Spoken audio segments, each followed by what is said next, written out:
Configuring Windows Server for GUI level testing. Disabling user account control. Navigate the control panel, user accounts, turn user account control on or off.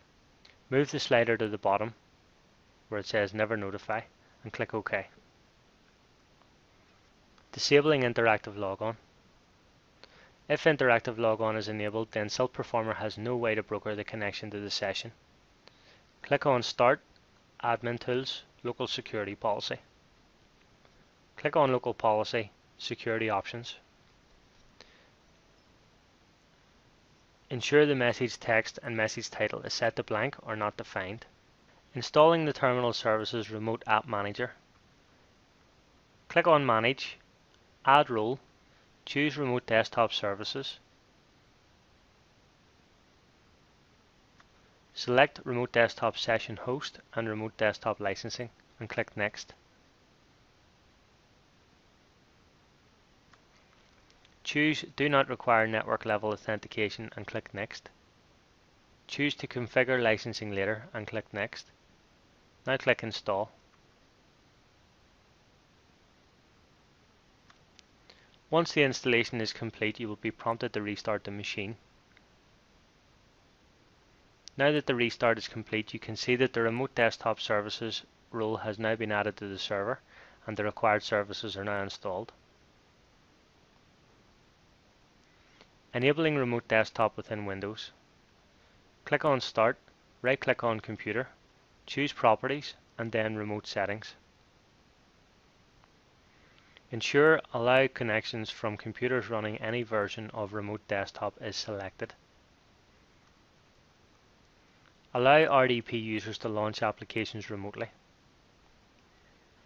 Navigate to Administrative Tools, Remote Desktop Services, TS Remote App Manager.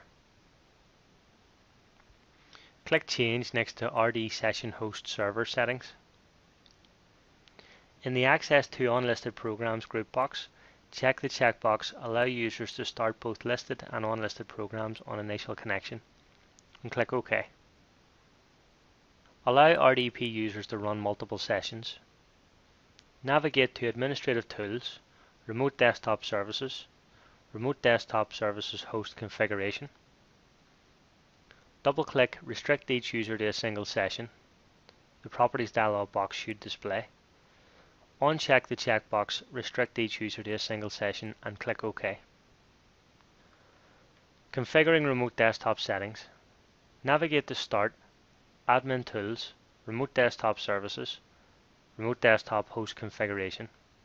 Right-click Remote Desktop Protocol. Verify that the security layer is set to RDP security layer. Verify that the encryption level is set to low. Verify that all other settings are either unselected or left blank. Click the Logon Settings tab. Verify that Always Prompt for Password checkbox is not checked. Click the Sessions tab. Verify that Override User Settings is selected and that End a Disconnected Session is set to 1 minute.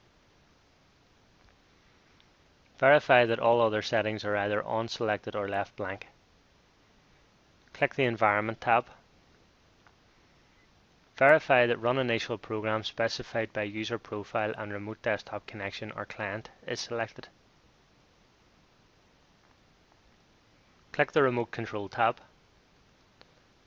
Verify that Use Remote Control with Default User Settings is selected. Click the Network Adapter tab. Verify that all network adapters configured with this protocol is selected in the network adapter list. Click OK.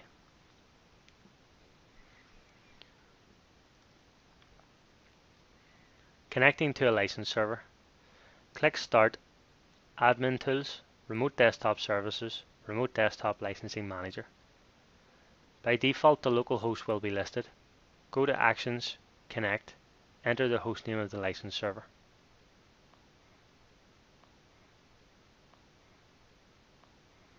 Once loaded, the server will show its available client access licenses.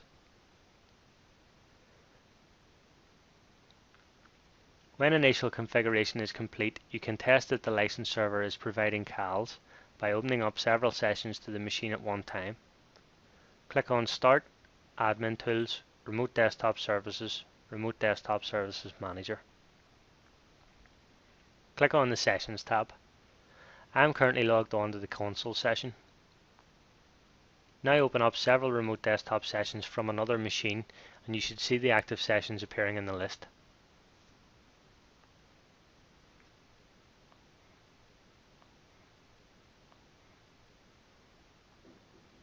Thanks for watching.